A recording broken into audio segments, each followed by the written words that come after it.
Today's words to aspire to higher. Yesterday, we talked about making sure that we were putting in the work. What are we doing to ensure that we are exercising our brains and not staying idle or not in a state of emptiness? We have a choice to use our brains and control it to think on positive growth and attaining of our goals, or we can use our brains or not use our brains to its fullest capacity, and it will cause us to go into a downward spiral that will yield us circumstances that I'm sure you are not wanting, or I are not wanting, nor desire. You are influenced to make a decision either way.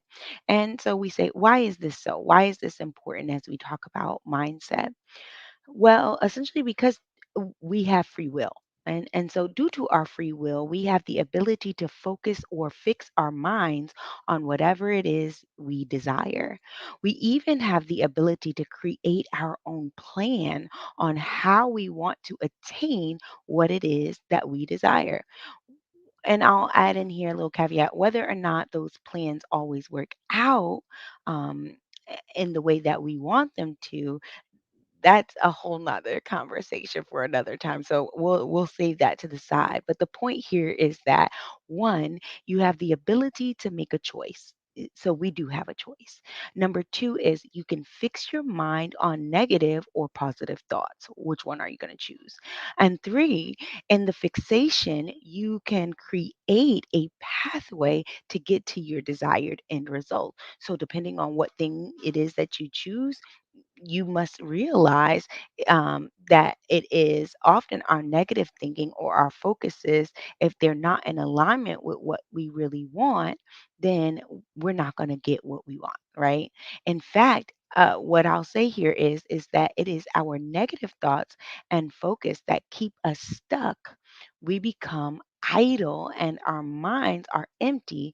And for this, the only outcome is or will be a penalty against ourselves. So essentially, in our idleness and in our emptiness and our continuing to consume negative thoughts and energies, we are penalizing ourselves. I think of that as like self-sabotage, right? Like it's the thing that we do against ourselves. I'll even go as far as to say, that's almost masochistic in nature, right? So um, masochists are people who love to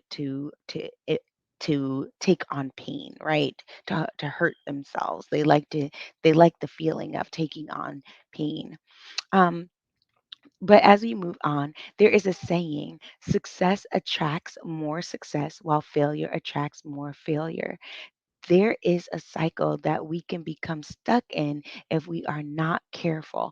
And this is how many people find themselves in a depressed state, not knowing how to get out. Instead of focusing on the greater thing or seeing the glass half full instead of half empty, they continue to linger in on the pain or the pain of the penalty in the situation. And I'll say this: as long as we do that, we're going to be digging a deeper hole for ourselves. If you truly take the time to think about this concept, you have I'll say for many of you, you probably have watched yourself flow in and out of these states of mind. You have watched yourself focus on negative thoughts and continue to feel down and out. Meanwhile, you've also experienced moments of joy where you would consider it your winning season. Then all of a sudden, during your winning season, when everything is going good, you feel on top of the world, you're at the top of the mountain, you hit a roadblock or something happens abruptly to put a damper in your path. And what I'll say here, or what I'll ask here, is what did you do? Did you sit and dwell and focus on that thing that put the damper there? Did you try to find out why, or did you just keep pressing forward with the ultimate end goal in mind? Oftentimes, what I find here is that we are not disciplined enough to not focus on the distractions. And I'll be honest, that's a hard thing to learn how to do. We get distracted by things that are essentially traumas for us. We get distracted by things that should cause a person to stop and say, whoa. But oftentimes, they make us get bogged down into the details, and that is where we get caught up. We want to not it's okay for us to encounter a distraction, but it's not okay for us to get bogged down into details of all of what has happened, whereby it takes us off our course.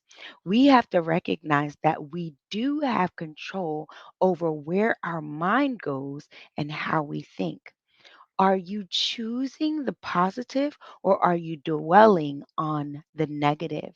Remember, your choice there is a reward or a penalty. I'll take this back to a one of the sessions that we did in the throne room about us being in our feelings. It's okay to have feelings about something. What alters what happens with us is when we choose to dwell on those feelings. So our feelings of grief can turn into anger and depression because we can't see ourselves past the hurt. It is for us to understand that we do have the ability to move past our grief if only we will allow ourselves to take possession over our mind and to take control over how we think. We can choose to say, I'm not going to focus on that anymore. Well, you guys, that concludes our session for today. Please like and share and subscribe. If you would like to connect to do a training, a workshop, or you're looking for personal development or coaching, please do not hesitate to reach out to us on the web at royaltynetwork.net, or you can send us an email at admin@royalty.net. And also, do not forget to tune in on Wednesday at 5 p.m. for our friend, Brother Ned, to be able to come with us in barbershop conversations inside of the throne room to take the covers off on why men stay in the dark on a lot of things. Hopefully, you enjoyed yesterday's session, but if you missed it, go back and watch it. If you don't want to miss out on future streams, please like, follow, and subscribe to our platform. As always, remember to aspire to your higher. I can't wait to see you guys tomorrow. Have a great day.